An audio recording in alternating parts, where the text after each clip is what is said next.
नमः शिवाय प्यारे भक्तगणों, स्वागत है आप सभी का आपके अपने चैनल कहानी सुनो में। कहानी सुनो में आज हम सुनेंगे भाद्रपद माह में आने वाली हरितालिका तीज की व्रत विधि, पारण और कथा।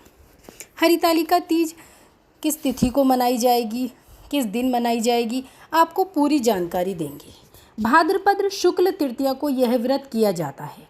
सुहाग चाहने वाली स्त्रियों को इस दिन शंकर पार्वती सहित बालू की मूर्ति बनाकर पूजा करनी चाहिए तथा सुंदर वस्त्रों और कदली स्तंभों से घर को सजाकर नाना प्रकार के मंगल गीतों से रात्रि जागरण करना चाहिए। इस व्रत को करने वाली स्त्रियां पार्वती के समान सुखपूर्वक पति रमण करके शिवलोक को जाती हैं। हरितालिका बीज मुख्यतः सुहागन स्त्रियों का त्यौहार है। हरितालिका तीज का व्रत शंकर पार्वती को समर्पित है। कहते हैं पति की लंबी आयु, तरक्की और परिवार की खुशहाली के लिए ये व्रत बहुत ही महत्वपूर्ण है। कुंवारी लड़कियों को भी अच्छे वर की प्राप्ति के लिए इस दिन व्रत रखना चाहिए। हरितालिका तीज की पूजा रात्रि के 4 प्रहर में करने का विधान है। ये व्रत सूर्योदय से शुरू होकर 24 घंटे बाद अगले दिन सूर्य उदय पर समाप्त होता है। इस दिन स्त्रियां निर्जला व्रत रखती हैं। हरितालिका तीज पर ग्रह नक्षत्रों का अद्भुत संयोग बन रहा है। इस दिन रवि और इंद्र योग में पूजा होगी। साथ ही चित्रा और स्वाति नक्षत्र का निर्माण हो रहा है। ऐसे में व्रती को अखंड सौभाग्य का वरदान मिलता है।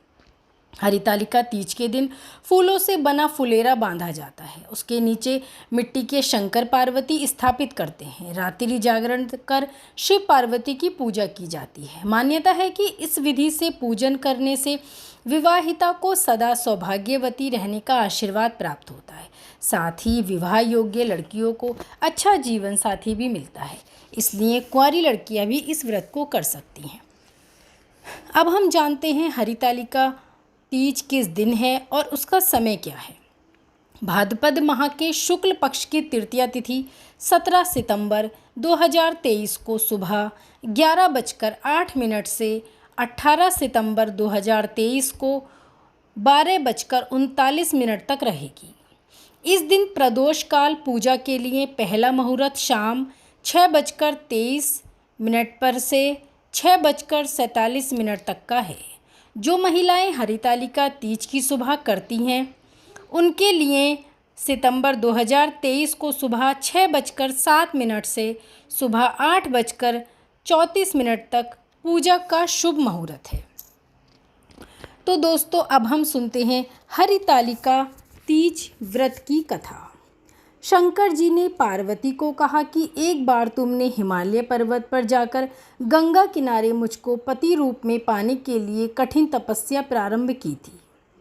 उसी घोर तपस्या के समय नारद जी हिमालय के पास गए तथा कहा कि विष्णु भगवान आपकी कन्या के साथ विवाह करना चाहते हैं। नारद की बनावटी बात को तुम्हारे पिता ने स्वीकार कर लिया। फिर नारद जी विष्णु के पास गए और कहा कि आपका विवाह हिमालय ने पार्वती के साथ करने का निश्चय किया है, आप इसकी स्वीकृति दें। नारद जी के जाने के पश्चात पिता हिमालय ने तुम्हें भगवान विष्णु के साथ निश्चिंत किया तथा विवाह संबंध बतलाया। यह सुनकर तुम्हें अत्यंत दुख हुआ। एक सखी के द्वारा दुख का कारण पूछे जाने पर तुमने कहा, मैं इधर भगवान शंकर के साथ विवाह करने के लिए कठिन तपस्या कर रही हूँ और उधर हमारे पिताजी विष्णु जी के साथ संबंध हमारा करना चाहते हैं। तुम मेरी सहायता करो, अन्यथा मैं अपने प्राणों को त्याग दूंगी। सखी ने धीरज देते हुए कहा, मैं तुम्हें ऐसे वन में ले चलूंगी कि तुम्हारे पिता को पता भी न चलेगा। इस प्रकार तुम सखी की सम्मति से घने जंगल में गईं। इधर तुम्हारे पिता हिमालय ने घर में इधर उधर खोजने पर जब तुम्हें नहीं पाया तो बहुत चिंतित हुए, क्योंकि नारद ने विष्णु के साथ विवाह करना मान लिया था। वचन भंग की चिंता ने उन्हें मूर्छित कर दिया। तब सभी पर्वत यह तथ्य जानकर तुम्हारी खोज में लग गए। उधर सखी सहित तुम सरिता किनारे की एक गुफा में मेरे नाम पर तपस्या करने लगी। भाद्रपद शुक्ल तृतीया को उपवास रखकर तुमने सिकता का शिवलिंग संस्थापित करके पूजन तथा रात्रि जागरण भी किया।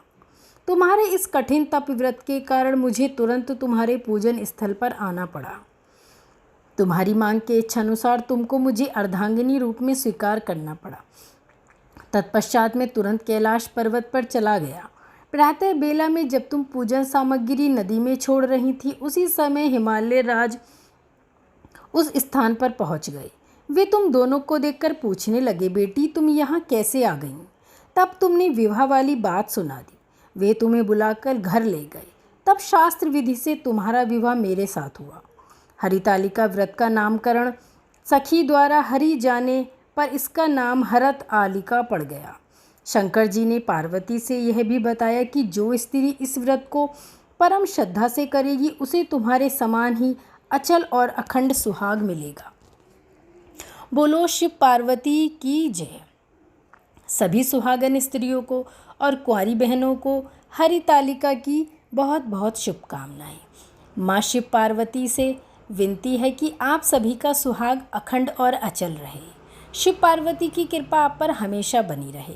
साथियों, ये थी हरितालिका की कहानी अच्छी लगी हो, जानकारी अच्छी लगी हो तो हमारे चैनल को लाइक ज़रूर कीजिएगा। धन्यवाद साथियों।